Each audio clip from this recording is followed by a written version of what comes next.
Sai ngoma zote kali kutoka Pwani, lazima utasikia hii producer tagline. Tiviani on the coast. Hits after hits after hits. Another panga. Another panga. Na by the way, sauti ambayo unasikia kwa tagline yake kama producer ni dadake aliyofanyia. Majina yake kamili Moses Okoth Ohanga. Na misi na beef na Ohanga.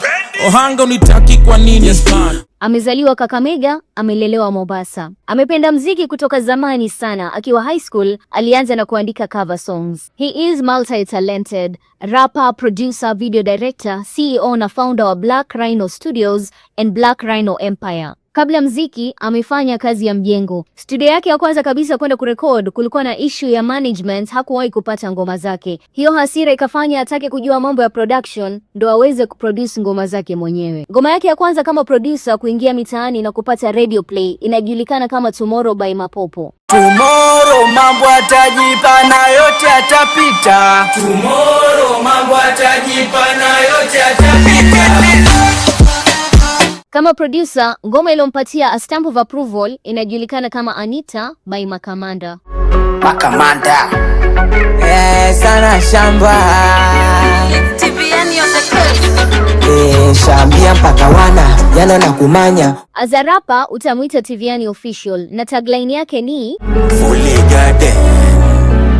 Ngoma ilomtoa kama msanii na most viral inajulikana kama Oe featuring Mtalibani halisi. Unazengua se. Ngoma yenye maana sana kwake inajulikana kama Sifi ambao amefanya na Mapopo 254. Mina saka dola, Mungu mbele na kaupora. Napambana mpaka ijipe na jua yangu imechora. Tunatoka nyumbani ili kubadilisha nyumbani. Tunatia bidii sana mjini na yote 9-10 tunatia dua tusife kabla kufaulu.